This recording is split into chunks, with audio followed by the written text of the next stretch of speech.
नमस्कार. तुमची आणि माझी ही खरं तर तिसरी भेट आहे. 2 वेळेस आपण अमेरिकेचा गरुड बघितला, कायम झेपवणारा होता. आज रशियाचं अस्वल तुमच्यासमोर मांडताना मला खरं तर एक दडपण आलंय, कारण सुषमा स्वराज मंचाचे श्रोते हे खूप अभ्यासू आहेत. त्यांनी वेगवेगळ्या विषयांवरची लेक्चर ऐकलेली आहेत आणि माझ्यासमोर बसलेला जो वयोगट आहे तो नक्कीच माझ्यापेक्षा 15-1 वर्षांनी तरी मोठा आहे. त्यामुळे कदाचित असं होईल माझ्यापेक्षा जास्त तुम्हाला माहिती असू शकतं. पण आपण रशिया जो बातम्यांमध्ये बघतो त्याच्यापेक्षा वेगळा रशिया आज आपण इकडे बघणार आहे एवढं नक्की. रशियन भाषेमध्ये एक म्हण आहे, त्याचा इंग्रजी भाषांतर असं आहे, if you invite a bear to dance, it's not you who decides when the dance is over, it's the beer. ह्या रशियन अस्वलाला त्रास दिलेला आहे अमेरिकेने, आणि अमेरिकेने कायम रशियाबद्दल सोन्याची भावना ठेवली आणि त्याचा परिणाम असा झाला की आता अमेरिकेच्या हातातून गोष्टी थांबवणं बाहेर गेलेलं आहे, ते पूर्णपणे रशियाच्या हातामध्ये आलेलं आहे. 2007ला म्युनिक सेक्युरिटी कॉन्फरन्स झाली. त्याच्यामध्ये रशियाचे राष्ट्राध्यक्ष पुतिन म्हणाले, I think it is obvious that NATO expansion does not have any relation with the modernization of the alliance itself or with ensuring security in Europe. On the contrary, it represents a serious provocation that reduces the level of mutual trust. And we have the right to ask, against whom is this expansion intended? And what happened to the assurances our Western partners made after the dissolution of the Warsaw Pact? Where are those declarations today? No one even remembers them. But I will allow myself to remind this audience what was said. I would like to quote the speech of NATO General Secretary Mr. Warner in Brussels on 17 May 1990. He said at that time that the fact that we are ready not to place a NATO army outside of Germany territory gives the Soviet Union a firm security guarantee. Where are these guarantees? Soviet युनियनला आश्वासन दिलं होतं की नेटोचं expansion जर्मनीच्या बाहेर होणार नाही. NATO north Atlantic treaty organisation हे सिक्युरिटीसाठी, संरक्षणासाठी एकत्र आलेली एक संस्था त्यांनी स्थापन केली होती अमेरिकेच्या वर्चस्वाखाली, अमेरिकेच्या अधिपत्याखाली. अमेरिका आणि युरोपीय देशांची संघटना ही त्यांच्या राष्ट्रीय संरक्षणासाठी एकत्र आलेले देश होते आणि त्याच्यामध्ये कोणत्याही एका देशावर केलेला हल्ला हा संपूर्ण नाटो समुदायावर केलेला हल्ला आहे असं मानण्यात येईल, असं सांगण्यात आलं, असं ठरवलं गेलं. आणि त्याच्यामुळे कोणावरही झालेला हल्ला असेल तर अमेरिका लगेच धावत पळत यायची. आणि 1949ला जेव्हा नेटो अस्तित्वात आली तेव्हा रशिया आणि अमेरिकेचं शीतयुद्ध सुरू होतं. दुसरं महायुद्ध 45ला संपलेलं होतं. त्याच्यामुळे मिलिटरी सुपर पॉवर कोण याच्यामध्ये दोघांमध्ये वरचढ सुरू होती. आणि तेव्हा 1955ला या नेटोला टक्कर देण्यासाठी रशियाने वॉर्सो पॅक्ट अस्तित्वात आणला.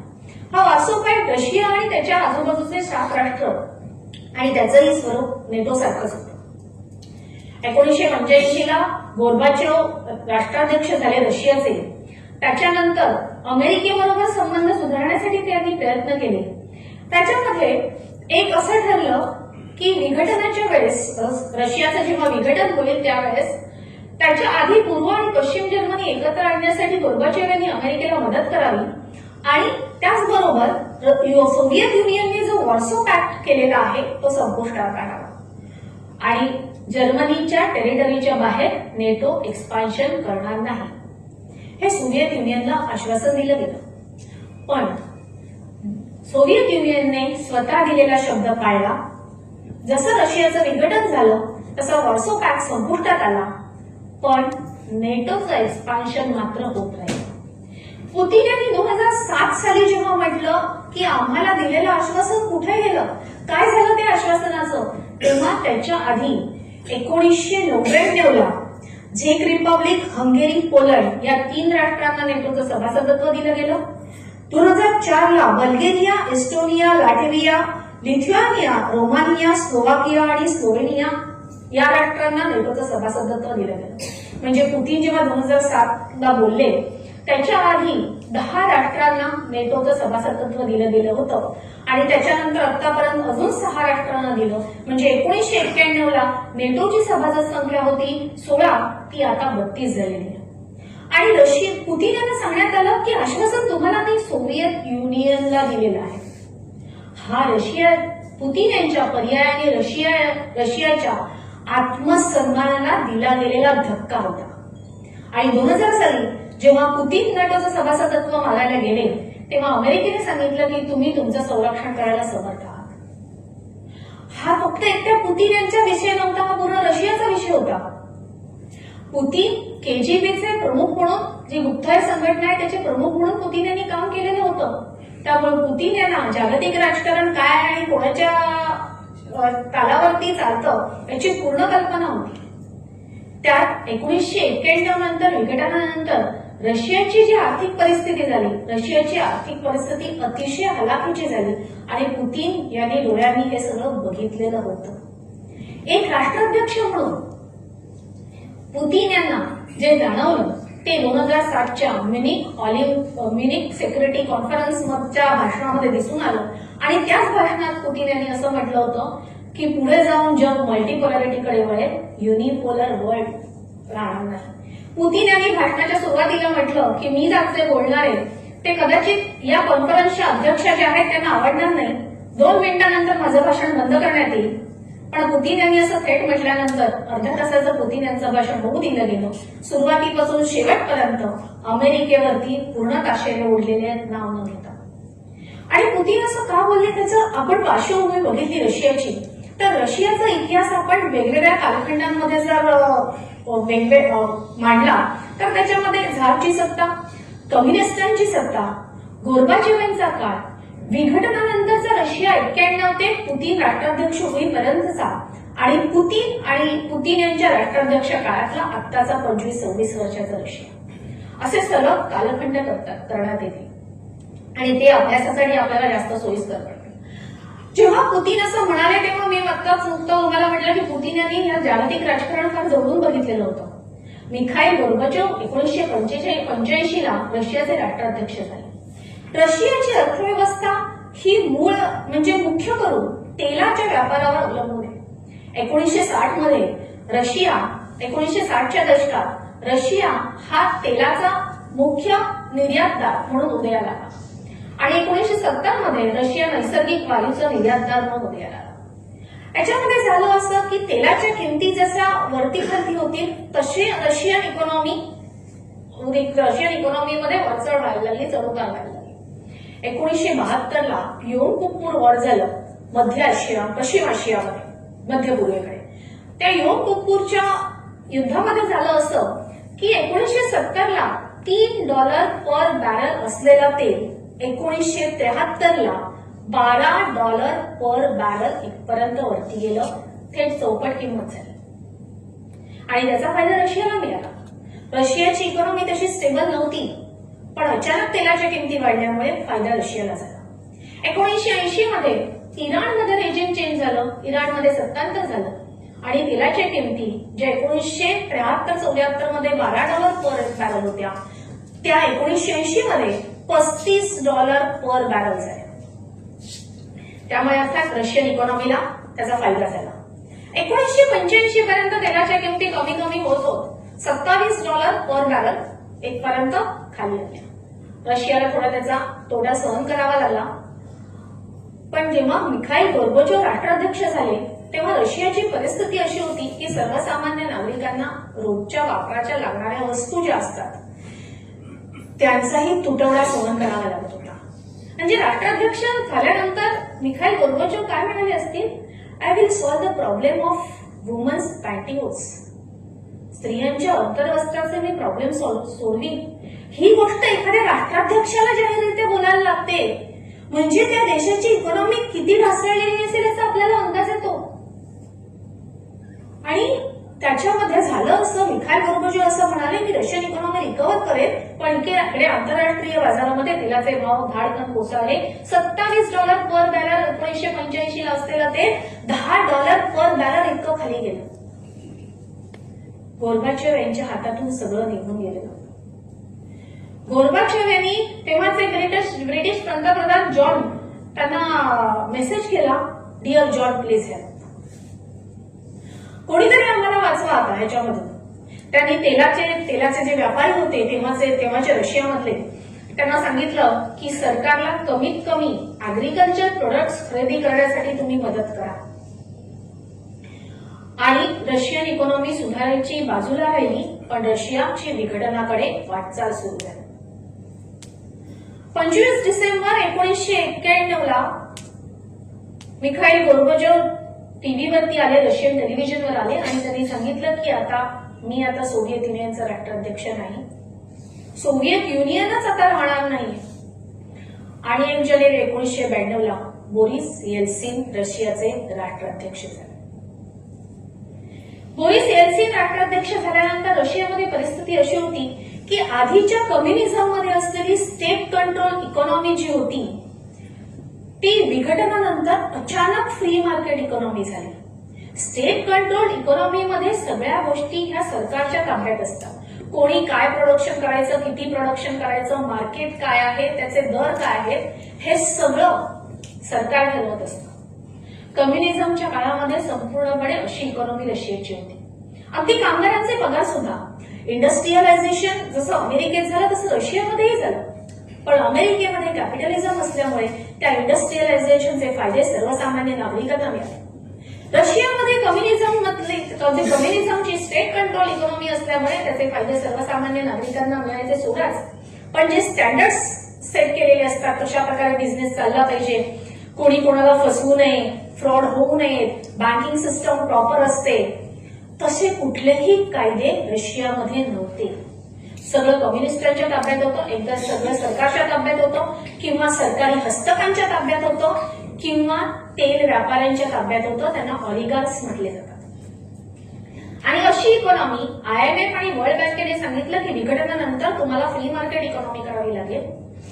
तेव्हा ती अचानक फ्री मार्केट इकॉनॉमी झाल्यानंतर ज्यांच्याकडे आपल्याकडे जशी बँकिंग सिस्टम डेव्हलप झालेली आहे तशी बँकिंग सिस्टम ज्या रशियामध्ये डेव्हलप नाहीये, त्यांच्याकडे कॉन्ट्रॅक्टसाठी कुठलेही कायदे नाहीयेत, बिझनेस कसा करावा याच्या गाईडलाईन नाहीयेत, प्रॉपर कॅपिटलिझमची एंटरप्रिन्युअरशिप डेव्हलप झालेली नाहीये, अशा रशियाला फ्री मार्केट इकॉनॉमीमध्ये जायला सांगितल्यानंतर अचानक मार्केट भावाने सगळ्या वस्तूंचे दर वाढले. तेलाच्या किमतीवरती सरकारचा कंट्रोल होता, म्हणून तेल फक्त स्वस्त दरात मिळत होतं. आणि त्यात तेलाच्या किमती त्या आंतरराष्ट्रीय बाजारामध्ये फार वाढलेल्या नव्हत्या. त्याच्यामुळे तिथूनही रशियाला विशेष प्रॉफिट होत नव्हता. त्यात डिसइंटिग्रेशन नंतर सोव्हिएत युनियनची असलेली कर्ज ही सगळी रशियाच्या डोक्यावर आली. आणि शिवाय सोव्हिएत युनियनचं विघटन झाल्यानंतर एकूण 15 राष्ट्र अस्तित्वात आली, त्यातला एक रशिया, आणि त्या रशियाने उरलेल्या 14 राष्ट्रांना मदत करावी असं ठरलं. रशियाची मुळात स्वतःची इकॉनॉमी तेवढी स्ट्रॉंग नव्हती, त्यात त्यांना सोव्हिएत युनियनची कर्ज त्याचा इंटरेस्ट पेमेंट करायचं होतं. आणि रशियाकडे सर्वसामान्य नागरिकांना रोजच्या जीवनावश्यक वस्तू पुरवण्यासाठी पैसे नव्हते. अॅग्रिकल्चर सेक्टर सुद्धा कम्युनिझमच्या काळामध्ये होतं कोणाच्या हातात, सरकारच्या हातात होतं. अचानक फ्री मार्केट इकॉनॉमी झाल्यानंतर शेतकऱ्यांनाही कळेना कशा प्रकारे पीक उत्पादन करायचं. खरं तर रशिया हा शेतीदृष्ट्या बऱ्यापैकी संपन्न देश आहे, पण तरीही शेतकऱ्यांनाच कळेना कशा प्रकारे उत्पादन घ्यायचं आणि काय करायचं. त्यात रशियामध्ये दुष्काळ पडला. इकॉनॉमी रिकव्हर होण्याच्या ऐवजी दिवसेंदिवस परिस्थिती अतिशय ढासळत गेली, हाताबाहेर गेली. 1998 पूर्ण इकॉनॉमी कोलॅप्स झाली. पण तोपर्यंत IMF आणि वर्ल्ड बँकेचे जे ऍडवायझर्स होते ते सल्ला देत होते तुम्ही फ्री मार्केट इकॉनॉमी करा आणि त्याच्याप्रमाणे संपूर्ण देश चालेल. म्हणून तिथे IMF आणि वर्ल्ड बँक आणि त्याच्याबरोबर US ट्रेजरीचे काही ऍडवायझर रशियामध्ये बसून पॉलिसीज हँडल करत होते. 1995 IMFने रशियाला याच्यामधून बाहेर पडण्यासाठी कर्ज देऊ केलं.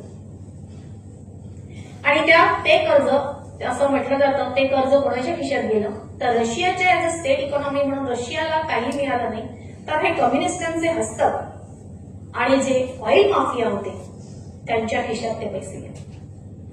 रशियन नागरिकांची वाताहत तशीच चालू होती. बोरिस येल्सिन राष्ट्राध्यक्ष झाल्यानंतर असं म्हटलं जातं म्हणण्यापेक्षा सगळ्यांनाच माहिती आहे जवळजवळ जगामध्ये बोरिस येल्सिन हे नशेच्या आहारी 24 तास असायचे. जी व्यक्ती नशेच्या आहारी आहे ती व्यक्ती देशासाठी काय निर्णय घेणार आहे? बोरिस येल्सिन राष्ट्राध्यक्ष झाल्यानंतर रशियाचा जो मूळ जे इकॉनॉमी सांभाळण्याचं क्षेत्र आहे, एनर्जी सेक्टर, ऑइल आणि नॅचरल गॅस, त्याच्यामध्ये कोण नक्की ऑइल चोरून नेतंय आणि कुठे कोणाला विकतंय हे कळायला मार्ग नव्हता. म्हणजे ऑइल विक्रेत्यांच्या टोळ्या रशियामध्ये निर्माण झाल्या होत्या आणि त्यांच्या हातात हा सगळा पैसा जात होता. बोरिस येल्सिनने ऑइल इंडस्ट्रीला सुधारण्यासाठी त्याच्यामध्ये एक इंडस्ट्रियलिस्ट अल्केपेरो, त्यांना वेस्टर्न ऑइल कंपन्यांबरोबर काम करण्याचा अनुभव होता. त्यांना बोलावून घेतलं आणि ऑइल मिनिस्ट्री दिले. त्यांनी सांगितलं वेस्टर्न ऑइल कंपन्या ज्या आहेत त्या फार वेगळ्या प्रकारे काम करतात. खास करून अमेरिकन ऑइल कंपन्या किंवा ब्रिटिश पेट्रोलियम, मिडल ईस्टमध्ये नव्याने उदयाला आलेल्या, त्यांची काम करण्याची पद्धत फार वेगळी आहे. रशियाला ती पद्धत स्वीकारावी लागली. 1995 बोरिस येल्सिन यांनी या सगळ्या ऑइल कंपन्या त्यांना एक शिस्त लावण्यासाठी वेगळा निर्णय घेतला. त्यांचं प्रायव्हेटायझेशन करायचं ठरलं आणि प्रायव्हेटायझेशन केल्यानंतर लुकॉइल, युको ऑइल, सर्जर, रोजनेफ, टीएनके, रोजनेफ आणि टीएनके मिनी मेजर्स मानल्या जातात. लुकॉइल, युको ऑइल आणि सर्जर या 3 मोठ्या कंपन्या स्थापन करण्यात आल्या. या 3 मोठ्या कंपन्या स्थापन झाल्या, पण प्रश्न असा होता की रशियाकडे जी टेक्नॉलॉजी होती, जे तंत्रज्ञान होतं, ते 1960च्या काळातलं होतं. आणि तोपर्यंत इकडे अमेरिकेमध्ये ऑइल इंडस्ट्रीमध्ये खूप मोठे बदल झाले होते. अमेरिका शेल ऑइलकडे चाललेली होती आणि रशियामध्ये मात्र तंत्रज्ञान होतं 1960 सालचं. त्यामुळे जरी मोठ्या ऑइल कंपन्या स्थापन झाल्या तरी त्यांचं तंत्रज्ञान बदलणं आणि अत्याधुनिकीकरण हे अत्यंत गरजेचं होतं. त्याच्यासाठी अमेरिकी कंपन्यांना बोलवण्यात आलं. पण झालं असं की अमेरिकी कंपन्या हात वरती करून निघून गेले, कारण 80% बर्फाळ असलेला प्रदेश, त्याच्यामध्ये काम करायचं कसं हे अमेरिकन कंपन्यांना कळलं नाही. त्यात येल्सिन सरकारच्या काळात वाढलेला भ्रष्टाचार हा हे सगळ्यात मोठं कारण होतं आणि अमेरिकन कंपन्या रशियामधून निघून गेल्या. पण जे काय करायचं होतं ते आता रशियन इंजिनियर्सनाच करायचं होतं. ऑइल इंडस्ट्री पण डेव्हलप करायची आणि या 3 कंपन्यांमधल्या लुकॉइल, युको आणि सर्जर, त्याच्यामधल्या लुकॉइल आणि सर्जर या रशियन ऑइल व्यापाऱ्यांनी सांभाळलं आणि त्याच्यामधून जे उत्पादन येईल ते आंतरराष्ट्रीय बाजारात विकलं. पण तसाही त्याचा रशियाला विशेष फायदा झाला नाही.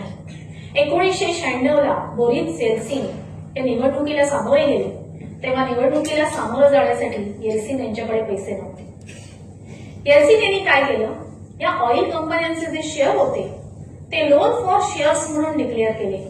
म्हणजे पब्लिक कडून लोन घ्यायचं, त्याच्याबद्दल त्यांना शेअर्स द्यायचे आणि जर सरकार ते लोन परत करू शकलं नाही तर ते शेअर्स म्हणजे मालकी हक्क पब्लिकचा. इथे याच्यामध्ये रशियामध्ये मिखाईल खोर्डोवस्की यांचा एक ऑइल इंडस्ट्रीमध्ये उदय झाला. मिखाईल खोर्डोवस्की हे व्यक्तिमत्व अतिशय महत्वाकांक्षी होतं. मेंडेलियन स्कूल ऑफ केमिस्ट्री मधून ग्रॅज्युएट झालेले मिखाईल खोर्डोवस्की कॉलेजमध्ये असल्यापासून रशियामधला आपण टॉपचा इंडस्ट्रियलिस्ट होऊ अशी स्वप्न बघत होते. त्यांनी मेंडेलियन स्कूल ऑफ केमिस्ट्रीमध्ये शिकत असताना एका कम्युनिस्ट ऑर्गनायझेशनची लिडरशिप केली. पण त्या कम्युनिस्ट ऑर्गनायझेशनला त्यांनी कमर्शियल ऑर्गनायझेशनमध्ये बदललं. इतकं त्यांचा व्यवहाराच्या बाबतीत ते आपण म्हणू फार हुशार होते. त्याच्यानंतर त्यांनी कम्प्युटरचा बिझनेस सुरू केला 80च्या दशकात. मग फायनान्स सेक्टर फार मोठ्या प्रमाणावर उदयाला आलं 90च्या दशकामध्ये. तेव्हा त्यांनी बँक उघडली आणि त्या बँकेमधून फंडिंग केलं रशियन सरकारला. जेव्हा लोन फॉर शेअर्स ही स्कीम बोरिस एल्सिनने आणली आणि युको ऑइलचे शेअर्स त्याच्यामध्ये होते, 50% जास्त शेअर युको ऑइलचे लोन फॉर शेअर स्कीम मध्ये होते. मिखाईल खोडोवस्की यांनी ते विकत घेतले. त्यांनी ते विकत घेतले म्हणजे $302 मिलियन रशियन सरकारला लोन दिलं, त्याच्या बदल्यात त्यांना शेअर्स मिळाले आणि एल्सिन काही लोन चुकतं करू शकले नाही, त्यामुळे ते शेअर कायमस्वरूपी खोडोवस्की यांचे झाले. आणि मिखाईल खोडोवस्की रशियाचे सगळ्यात श्रीमंत ऑइल व्यापारी म्हणून उदयाला आले. आणि या सगळ्या काळामध्ये जरी ऑइल कंपन्या भरपूर नफा कमवत असल्या तरी सर्वसामान्य रशियन नागरिकांना त्याचा फायदा मिळालेला नव्हता. या काळामध्ये रशियाचा इन्फ्लेशन रेट 84% पोहोचला. जवळजवळ सगळ्या वस्तूंच्या किमती दुप्पट. दूध, लहान मुलांना पिण्यासाठी दूध अवेलेबल नाही अशी परिस्थिती झाली रशियामध्ये. आणि त्याच्यामध्ये रुबलवरती प्रेशर आलं. रशिया इंटरेस्ट पेमेंट करू शकत नव्हता. 95 साली दिलेलं लोन आयएमएफने त्याची इंटरेस्ट पेमेंट रशिया करू शकत नव्हता आणि रशियावरती कर्जाचा ओझं वाढत चाललं. रुबलवर प्रेशर आलं. तो 5 रुबल पर डॉलर असलेला रुबल $7 रुबल पर डॉलर इथपर्यंत कोसळला. आणि रुबल कोसळल्यानंतर या ऑइल व्यापाऱ्यांनी काय केलं की त्यांच्याकडचे डॉलर्स होते ते सेल करायला सुरुवात केली आणि त्याच्यामुळे झालं असं रुबलवरचं प्रेशर वाढत गेलं. तो रुबल 21 रुबल पर डॉलर इतका घसरला. आणि शेवटी रशियन सरकारने सांगितलं इट्स बियॉन्ड रिकव्हरी. आम्ही कर्जाची पेमेंट आता करू शकत नाही. जे सोव्हिएत युनियनमधून वेगळे झालेले राष्ट्र आहेत त्यांना कुठल्याही प्रकारची मदत करू शकत नाही. 90 दिवसांचा मोरटोरियम मागितला आयएमएफ आणि वर्ल्ड बँकेकडे आणि आयएमएफ आणि वर्ल्ड बँकेला सांगितलं आम्हाला नवीन कर्ज द्या. ह्या कर्जाच्या गोष्टी जेव्हा वर्ल्ड बँकेमध्ये सुरू होत्या तेव्हा वर्ल्ड बँकेचे काही अधिकारी सांगत होते की रशियाला कर्जाची गरज काय आहे. म्हणे मॉस्कोमध्ये वीकेंडला जाऊन बघा, मर्सिडीजचा ट्रॅफिक जाम झालेला असतो. मग ह्या मर्सिडीजचे ट्रॅफिक जाम करणारे रशियन कोण होते तर हे जे कम्युनिस्टांचे हस्तक आणि ऑइल माफिया. पण सर्वसामान्य नागरिकांची परिस्थिती वाईट होती. $22.6 बिलियन कर्ज रशियाला दिलं गेलं. 1998ला रशियाची इकॉनॉमी पूर्ण कोसळली. $22.6 बिलियन कर्ज जागतिक बँकेने रशियाला दिलं आणि त्याच्यामधून रशिया सुधारेल अशी एक अपेक्षा व्यक्त केली. पण याच्यामधले असं म्हटलं जातं की अर्धाधिक पैसे हे ऑइल माफिया आणि या कम्युनिस्टांच्या हस्तकाने सायप्रस आणि स्वित्झर्लंडच्या बँकेमध्ये वळवले. आयएमएफचे एक्स डायरेक्टर जोसेफ स्टिग्लिस यांचं वाक्य आहे की म्हणे रशियाला हे पैसे देण्यापेक्षा थेट सायप्रस आणि स्वित्झर्लंडच्या बँकेमध्ये जर जमा केले असते तर जास्त चांगलं झालं असतं. हा 1998ला पूर्ण कोलॅप्स झालेला रशिया, जो रशिया शीतयुद्धामध्ये अमेरिकेला टक्कर देत होता, तो विघटनानंतर 91 ते 98 अवघ्या 7 वर्षामध्ये पूर्ण कोलॅप्स झाला. आणि त्यात अमेरिकेने विघटनानंतर रशियाचे राष्ट्राध्यक्ष जे बोरिस येल्सिन यांना बसवलेलं होतं, ती व्यक्ती पूर्ण नशेच्या आहारी आहे हे असते हे अमेरिकेला माहिती होतं. त्यामुळे रशिया हा आपला एक अंकित राष्ट्र असावं या दृष्टीने अमेरिकेने पूर्ण प्रयत्न केले. आणि आता याच्यामधून बाहेर पडायचं तर बोरिस येल्सिन नवीन निवडणुकीला सामोरे जाण्याच्या कुठल्याही मनस्थितीत नव्हते, जाऊच शकत नव्हते अशी परिस्थिती होती. आणि मग त्यावेळेस ऑगस्ट 1999ला व्लादिमीर पुतीन यांना पंतप्रधान म्हणून त्यांनी नियुक्त केलं. व्लादिमीर पुतीन यांचा सगळ्यात मोठा प्लस पॉइंट हा होता की ते केजीबीचे अध्यक्ष होते. हे सगळ्यांना माहिती होतं. गुप्तहेर खात्यामध्ये काम केलेला माणूस आहे. त्याच्यानंतर नवीन रशियाचं जे गुप्तहेर खातं होतं एफएसबी याचेही अध्यक्ष काही काळ पुतीन होते. त्याच्यानंतर पुतीन सेंट पीटर्सबर्गचे डेप्युटी मेयर होते आणि 97 पासून ते कोणत्याही राजकीय पोझिशनवरती नव्हते.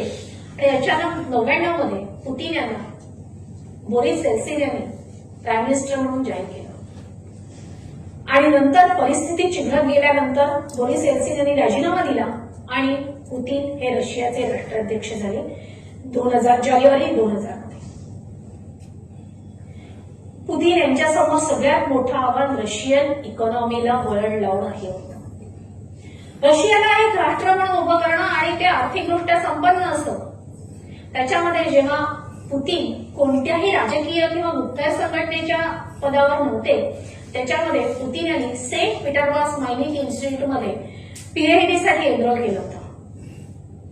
आणि त्यांचे जे गाईड होते, सॉरी मी त्यांचं नाव विसरले, त्यांचा रशियामध्ये किती कोणकोणत्या प्रकारची एनर्जी कशा प्रकारे आहे, ऑइल, गॅस आणि क्रिटिकल मिनरल्स याचा अभ्यास जबरदस्त होता.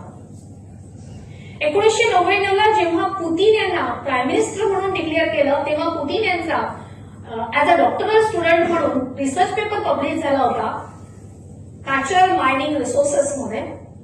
त्याच्यामध्ये पुतीन यांनी रशियाची इकॉनॉमी रिकव्हर करायची असेल तर त्याला तेल आणि नैसर्गिक वायू हे जे रशियाकडे उपलब्ध आहे त्याचा वापर करून रशियाची इकॉनॉमी रिकव्हर सहज करता येईल असं त्या रिसर्च पेपरमध्ये लिहिलं होतं.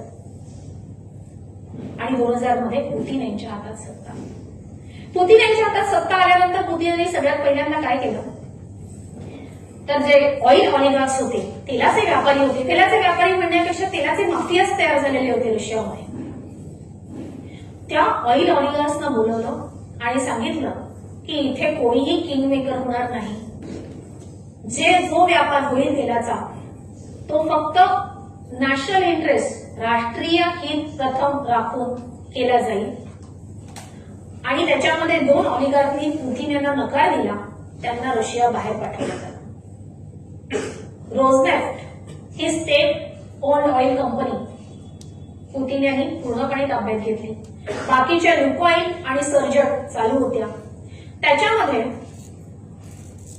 युको ऑइल जी मिखाईल खोडोवस्की यांनी विकत घेतलेली होती, त्या खोडोवस्की यांनी पुतीन राष्ट्राध्यक्ष झाले त्या काळामध्ये वेस्टर्न ऑइल कंपन्यांबरोबर करार करायला सुरुवात केली. फॉरेन फंडिंग, फॉरेन इन्व्हेस्टमेंट, त्याच्यामध्ये त्यांची इच्छा होती की युको ऑइलला वेस्टर्न स्टॉक एक्सचेंज मध्ये लिस्ट करायचं. पण हे करत असताना खोडोवस्की यांनी ओपन रशिया फाउंडेशन नावाची एक एनजीओ काढली, ह्युमन राईट्स असोसिएशन. त्याला फॉरेन फंडिंग होती आणि या एनजीओ मार्फत पुतीन यांच्या विरुद्ध देश पेटवायला सुरुवात केली.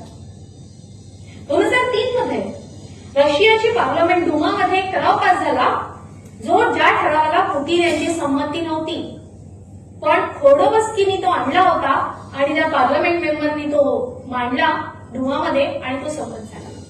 पुतीन यांना धोक्याची घंटा जाणवली.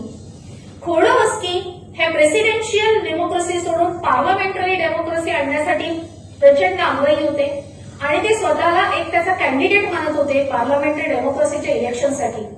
त्या दृष्टीने त्यांनी सगळीकडून पावलं उचलायला सुरुवात केली. वेगवेगळ्या प्रसारमाध्यमांना मुलाखती देणं, वेगवेगळे त्यांच्याबद्दलचे आर्टिकल्स छापून आणणं. आणि पुतीन यांना समजलं की देश अस्थिर करण्याचा हा फॉरेन फंडिंगच्या मार्फत असलेला डाव आहे. जुलै 2003 मध्ये खोडोवस्की यांच्या बरोबर काम करणारे मोठे अधिकारी होते, त्यांना अटक करण्यात आली. फायनान्शियल फ्रॉड आणि देशहिताविरोधी कारवाया करतायत म्हणून. आणि ऑक्टोबर 2003 मध्ये जेव्हा खोडोवस्की पुन्हा रशियामध्ये आले, मधल्या काळामध्ये ते रशियामध्ये नव्हते, रशियामध्ये आले तेव्हा एफएसबी रशियाच्या गुप्तहेर संघटनेने त्यांना हेलिकॉप्टर उतरल्या अटक केली आणि त्यांना तुरुंगात टाकण्यात आलं. त्यांच्यावर केस चालली, त्यांना अटकेतच ठेवण्यात आलं. 2013 मध्ये पुतीन यांनी त्यांना माफ केलं आणि रशियाच्या बाहेर जाण्यासाठी सांगितलं. आता ते लंडनमध्ये आहेत असं मानलं जातं. पण फॉरेन फंडिंग वापरून रशियाचं सरकार अस्थिर करण्याचे जे प्रयत्न झाले ते पुतीन यांनी पूर्णपणे मोडून काढले. त्याचं कारण असं होतं, जर सरकार अस्थिर झालं असतं तर पुतीन जे देशाची इकॉनॉमी रिकव्हरी होण्यासाठी प्रयत्न करतायत त्या पूर्ण प्रयत्नांवरती पाणी टाकलं गेलं असतं आणि हे पुतीन यांना नको होतं. पुतीन यांनी ऑइल इंडस्ट्रीकडे पूर्णपणे देशहिताच्या त्याचं प्राधान्य देऊन त्याच्यामध्ये बदल केले. त्यांच्या ऑइल इंडस्ट्रीच्या कामकाजामध्ये बदल केले की जेणेकरून रशियाला त्याचा जास्तीत जास्त फायदा होईल. सगळ्यात जवळ असलेला युरोप, या युरोपमध्ये तेल आणि गॅस पुरवण्यासाठी थेट पाईपलाईन टाकायचं काम पुतीन यांनी केलं आणि ते पाईपलाईन टाकताना पण North Stream 1, North Stream 2 pipeline टाकतानाही अमेरिकेचा प्रचंड विरोध होता. तेव्हाच्या अमेरिकेच्या फॉरेन मिनिस्टर कोंडोलिझा राईस यांनी म्हटलं की पुतीन हे तेलाचा शस्त्रासारखा वापर करतात. ज्यांची इकॉनॉमी जे तेलावरच मुख्य अवलंबून आहे ते तेलाचाच जास्त व्यापार करणार, त्याच्यामध्ये शस्त्रासारखा वापर हा प्रश्न आला नाही. पण पुतीन जे डेव्हलपमेंट करत होते की तेल जास्तीत जास्त आंतरराष्ट्रीय बाजारात विकण्यासाठी, त्याचाही अमेरिकेला त्रास होतो. आणि त्यात पुतीन यांनी केलं काय, ह्या पाईपलाईन टाकल्याच पण 2014 मध्ये युक्रेनचा क्रिमिया हा भाग स्वतःच्या ताब्यात घेतला. क्रिमिया हा रशियाला जिओपॉलिटिकली खूप महत्वाचा भाग आहे. जर तुम्ही ह्याच्यामध्ये मॅपमध्ये बघितलं तर रशियासाठी किती महत्वाचं आहे तुमच्या लक्षात येईल. आणि 2014ला क्रिमिया घेतला म्हटल्यानंतर अमेरिकेने आणि युरोपीय राष्ट्रांनी रशियावरती सँक्शन्स टाकले. रशियावर सँक्शन टाकल्या, तर सँक्शन्स टाकल्यानंतर होतं काय, डॉलरमध्ये व्यवहाराला बंदी येते, डॉलरच्या व्यवहाराला बंदी येते. त्याचबरोबर ज्या फायनान्शियल इन्स्टिट्यूशन्स आहेत त्या तुम्हाला डॉलरमध्ये कुठलाही लोन वगैरे देत नाही, फॉरेन इन्व्हेस्टमेंट येत नाही, म्हणजे तुमचा कॅपिटल मार्केटचा जो फ्लो असतो तोही थांबवला जातो. तुम्ही स्विफ्ट पेमेंट सिस्टम, जी डॉलर बेस्ड पेमेंट सिस्टम आहे त्याच्यामधून बाहेर पडता. आणि अशा प्रकारे पुतीन यांच्यावरती 400 सँक्शन्स तेव्हा लावले गेले 2014 मध्ये. पुतीन यांनी सांगितलं पायवॉट टू ईस्ट, केंद्रबिंदू पूर्वेकडे. आणि पुतीन यांनी चीन बरोबरचे संबंध सुधारले, चीन बरोबर मोठमोठे व्यापारी करार केले. आणि जी रशियाला ऑइल इंडस्ट्रीसाठी जी नवीन इन्व्हेस्टमेंट हवी होती ती इन्व्हेस्टमेंट चीनने युआनमध्ये दिली. पब्लिक प्रायव्हेट पार्टनरशिप वाढत गेले आणि त्याच्यामुळे त्याचबरोबर बाकीचे टॅक्सेशन रिफॉर्म्स म्हणा, ब्युरोक्रसीमध्ये रिफॉर्म्स म्हणा, कॅपिटल रिफॉर्म्स म्हणा, असे बऱ्याच प्रकारचे रिफॉर्म्स केले.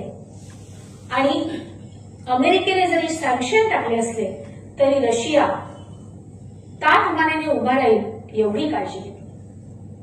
आता इथे अमेरिकेने सँक्शन्स टाकल्यानंतर सर्वसामान्यपणे होतं काय की त्या देशाच्या अर्थव्यवस्थेवरती विपरीत परिणाम होतो.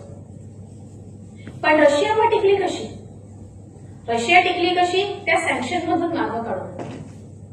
जिकडे नॉन सँक्शन्स गोष्टी असतात त्याला त्यांनी जास्त प्राधान्य दिलं. आणि जरी अमेरिकेने सँक्शन टाकलं असतं तरी सगळ्या युरोपीय देशांनी रशियावरती सँक्शन टाकलेले नव्हते. त्यामुळे रशियाचं तेल युरोपीय राष्ट्र विकत घेत होती, ते त्यांना सगळ्यात जवळचं होतं. आणि हळूहळू करत त्यांनी पुतीन यांनी चीन बरोबर जपान, भारत, कोरिया या सगळ्या देशांबरोबरचे संबंध चांगले करत नाही. रशियाला एक ऍडव्हान्टेज असा मिळतो की रशियामध्ये झालं, जेव्हा आपण बघितलं 1998ला फायनान्शियल क्रायसिस आले, त्याच्या आधी परदेशी कंपन्या रशियामध्ये मोठ्या प्रमाणावर आल्या होत्या. म्हणजे इम्पोर्टेड गुड्स मोठ्या प्रमाणावर, इम्पोर्टेड कन्झ्युमर्स गुड्स मोठ्या प्रमाणावर रशियामध्ये उपलब्ध होते. पण जसं रुबलचं डिव्हॅल्युएशन झालं तसं सर्वसामान्य नागरिकांना त्या वस्तू परवडेना. मग रशियन इंडस्ट्रीने, रशियन कंपन्यांनी मोठ्या प्रमाणावर कन्झ्युमर गुड्स बनवायला सुरुवात केली, कन्झ्युमर गुड्स तयार करायला सुरुवात केली. आणि मग रशियन नागरिकांना रशियन वस्तूच खरेदी करायची सवय लागली. त्यामुळे रशियाला करंट अकाउंटमध्ये हा नेहमीच सरप्लस राहिलेला आहे. जरी 1991 पासून आपण बघितलं तर 1996 पर्यंत त्यांना सरप्लस होता, पण तो सरप्लसची अमाऊंट खूप लहान होती, म्हणजे 1 बिलियन किंवा 2 बिलियन 5 बिलियन पर्यंत. त्याच्यामध्ये ते सांगू शकत नव्हते कारण त्यांना आधी घेतलेलं सोव्हिएत युनियनचं लोन होतं आणि त्याचबरोबर बाकीच्या राष्ट्रांना मदत करायची होती. त्यात 97-98ला जेव्हा इकॉनॉमी पूर्ण कोलॅप्स झाली तेव्हा रशियाचा एक्सपोर्ट हा इम्पोर्टपेक्षा कमी झाला आणि तिकडे त्यांना डेफिसिट झाला. पण जेव्हा पुतीन यांच्या ताब्यात रशिया आली आणि रशियाचं पुन्हा करंट अकाउंट सरप्लसमध्ये गेलं, त्याचे आकडे खूप इंटरेस्टिंग आहेत. 2000 साली 98ला ज्यांच्याकडे डिफिसिट होता करंट अकाउंटमध्ये, इम्पोर्ट जास्त आणि एक्सपोर्ट कमी होता, 1998 ला $46 बिलियन रशिया सरप्लसमध्ये आहे. 2008 ला $103 बिलियन रशिया सरप्लसमध्ये आहे. आणि याच्यामध्ये 2008 ला ग्लोबल फायनान्शियल क्रायसिस आले, युएस सबप्राईम क्रायसिसमुळे सगळ्याच देशांना फटका बसला होता. त्याच्यानंतर पुन्हा $49 बिलियन 2009 ला त्यांचं सरप्लस आहे. 2022 साली सगळ्यात जास्त सरप्लस आहे $241 बिलियन आणि आता करंट जो एस्टिमेटेड सरप्लस आहे तो $78 बिलियन एवढा सरप्लस आहे. आणि रशियाचं वैशिष्ट्य असं, रशियावर कुठलंही एक्सटर्नल डेट नाही, परकीय राष्ट्रांचं रशियावरती कोणतंही कर्ज नाही. कर्ज जे आहे ते फक्त रुबलमध्ये आणि ते पण डोमेस्टिक कर्ज आहे आणि त्याचा डेट टू जीडीपी रेशो फक्त 20%.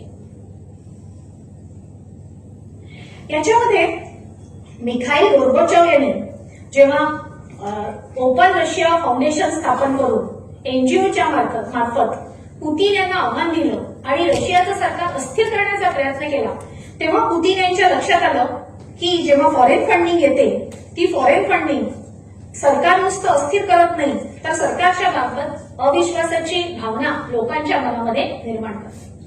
2007च्या म्युनिक सिक्युरिटी कॉन्फरन्समध्ये पुतीन यांनी म्हटलंय, I can and I think that it is clear for all that when these non-governmental organizations are financed by foreign governments, we see them as an instrument that foreign states use to carry out their Russian policies. That is the first thing. The second, in every country, there are certain rules for financing, shall we say election campaigns. Financing from foreign governments, including within governmental campaigns, proceeds through non-governmental organizations. And who is happy about this? Is this normal democracy? It is secret financing, hidden from society. Foreign funding घेऊन या ज्या NGO काम करतात त्या NGO कसं काय एखाद्या राष्ट्राची पॉलिसी ठरवू शकतात, धोरण ठरवू शकतात, ती त्यांच्याप्रमाणे ठरवणार. आणि म्हणून पुतीन यांच्या अध्यक्षतेखाली फॉरेन एजंट लॉ 2012 ला पास झाला आणि 2015 पासून सगळ्या एनजीओनी रशियामधलं कामकाज बंद करून पळ काढलं. याच्यामध्ये सोरोस यांची ओपन सोसायटी आहे, फोर्ड फाउंडेशन आहे, बिल गेट्स फाउंडेशन आहे, ग्रीन पीस आहे, बीबीसी सारखे मीडिया आहे. कोणीही रशियामध्ये आता कार्यरत नाही. त्याच्याऐवजी रशियामध्ये प्रेसिडेन्शियल ग्रँट फाउंडेशन चालू झाली. स्वतः प्रेसिडेंटच्या नावाने ही ग्रँट दिली जाते आणि ती ग्रँट एनजीओजना दिली जाते आणि ते एनजीओ सरकारला हव्या त्या पद्धतीने काम करतात. म्हणजे रशियामध्ये एनजीओ नाही आहेत का? रशियामध्ये एनजीओ आहेत, पण त्या रशियन सरकारच्या फंडिंगच्या आहेत. फॉरेन फंडिंगने देशविरोधी कारवायाच जास्त होतात हे पुतीन यांचं ऑब्झर्वेशन होतं आणि ते 2007 साली त्यांनी म्हटलं होतं, ते 2015 ला त्यांनी पूर्णपणे एनजीओवरती बंदी घातली. म्हणजे नुसती रशियाची इकॉनॉमी जर आपण विचार करतोय तर त्या इकॉनॉमीचे धागेदोरे बघताना सोशल अनरेस्ट होऊ नये याचीही काळजी घेतली गेली पाहिजे. आणि ते एक राष्ट्राध्यक्ष म्हणून पुतीन यांनी जबाबदारीने ती गोष्ट पार पाडलेली आहे. जेव्हा रशियाचं विघटन झालं त्याच्या आधीचा जो सोव्हिएत युनियन होता ती दुसऱ्या क्रमांकाची अर्थव्यवस्था होती $2.66 ट्रिलियन.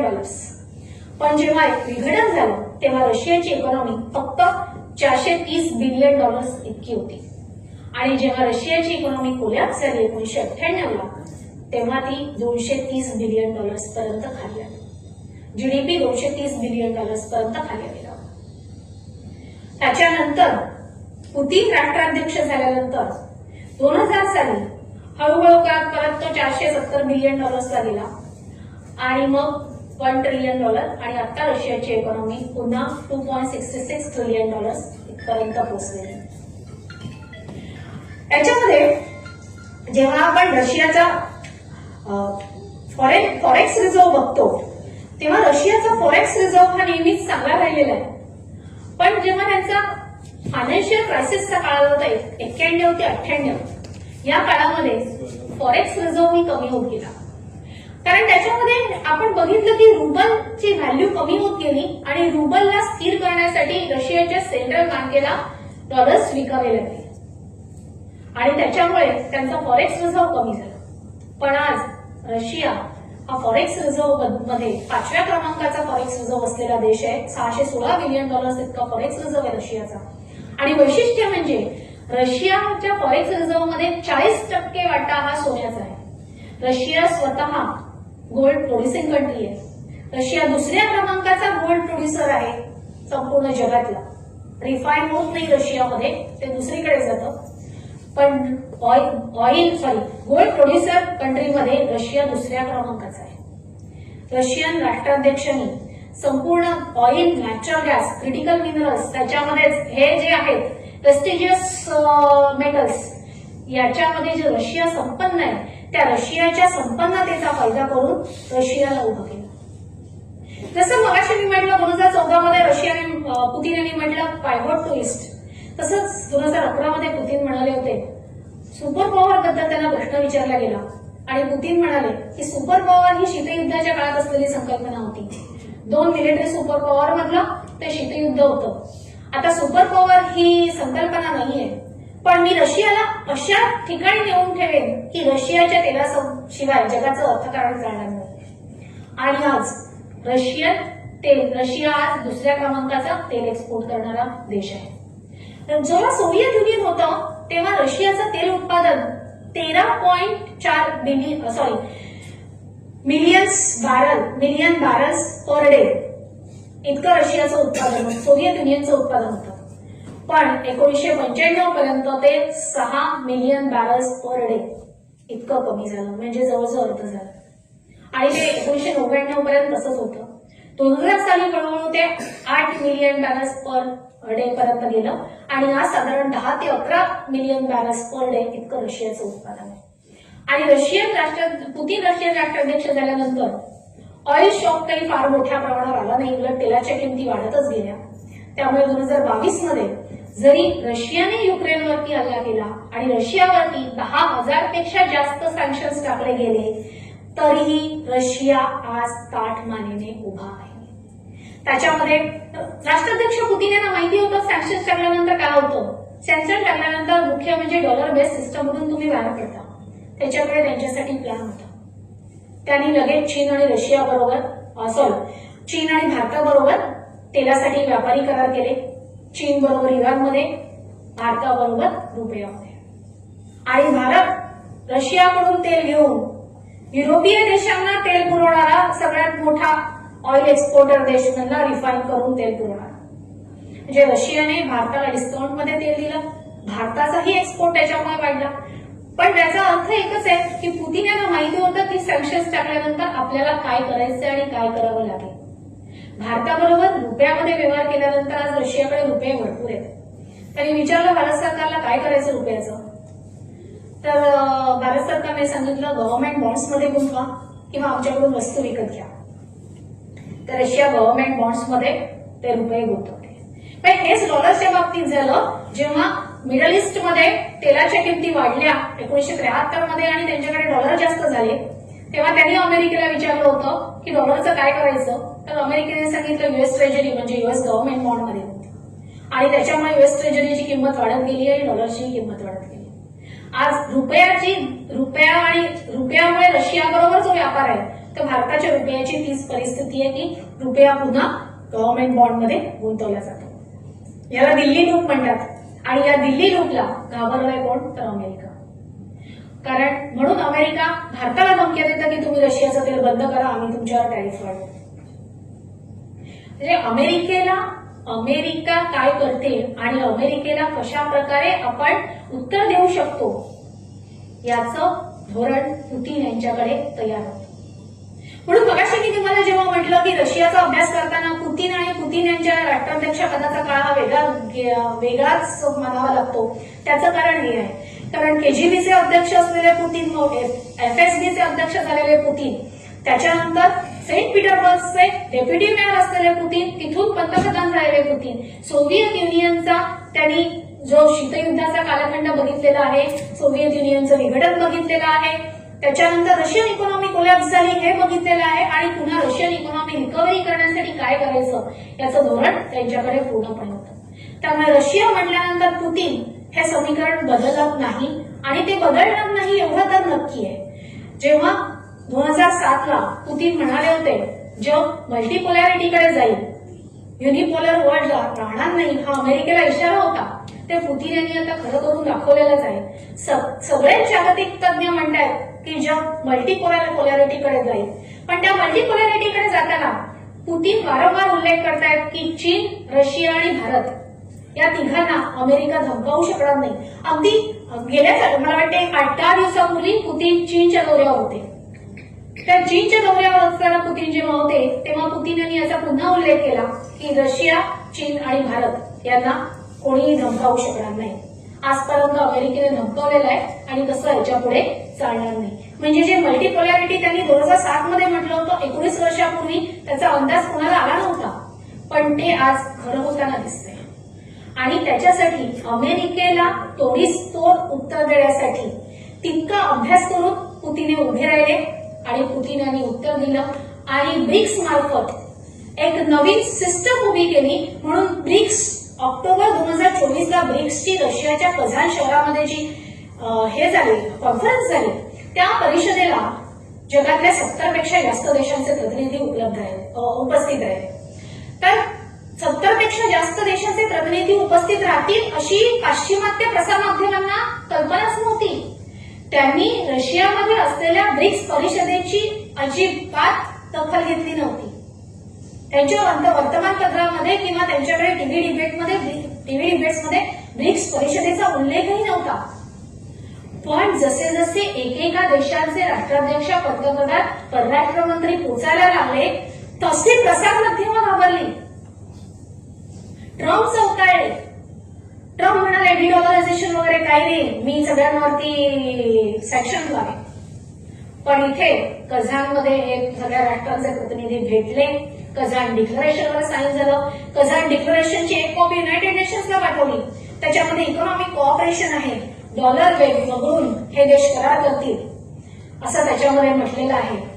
आणि ते करार कोणत्या चलनांमध्ये करतील तर नॅशनल करन्सीजमध्ये करतील, लोकल करन्सीजमध्ये करतील.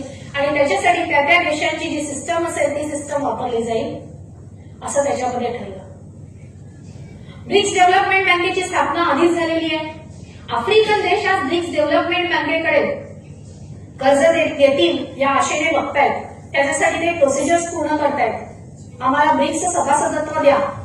आजही ब्रिक्सचं सभासदत्व मुख्य 5 देशांव्यतिरिक्त जास्त देशांना नाहीये, ऑब्झर्वेटरी स्टेटस आहे. फुल फ्लेज मध्ये सभासदत्व दिलं गेलेलं नाहीये. त्याच्यासाठी सगळे देश उत्सुक आहेत. म्हणजे अमेरिकेने जी व्यवस्था प्रस्थापित केली, जी अस्तित्वात आणली 1945ला United Nation, IMF, World Bank, त्याला टक्कर देणारी तशीच समांतर व्यवस्था पुतीन यांच्या रशियाच्या अध्यक्षतेखाली उभी राहिली. त्यात रशिया हा मुख्य देश आहे. मग जेव्हा मल्टीपोलॅरिटी आपण म्हणतो तेव्हा त्या मल्टीपोलॅरिटीमध्ये एक मजबूत खांब म्हणून पुतीन यांनी रशियाला उभा केलेला आहे. आणि हे पुतीन यांचं योगदान जागतिक राजकारणामध्ये नाही तर जागतिक अर्थकारणामध्ये सुद्धा फार ठळकपणे मांडलं जाईल. आणि एवढंच नाही तर 2022 मध्ये जेव्हा रशियाने युक्रेनवरती हल्ला केला तेव्हा अमेरिकी राष्ट्राध्यक्ष जो बायडन म्हणाले होते 6 महिन्यात रशियाची अर्थव्यवस्था कोसळून पडेल, पुतीन आमच्या समोर गोठे टेकत येतील. असं झालं नाही. तर मला वाटते अमेरिकन इकॉनॉमिस्ट पेक्षाही पुतीन हे खूप मोठे इकॉनॉमिस्ट ठरलेले आहेत आणि त्यांनी रशियाला अतिशय उच्च काय म्हणतो आपण मानाचं स्थान मिळेल अशा प्रकारे प्रयत्न करून इथपर्यंत आणून ठेवलेले आहे. धन्यवाद.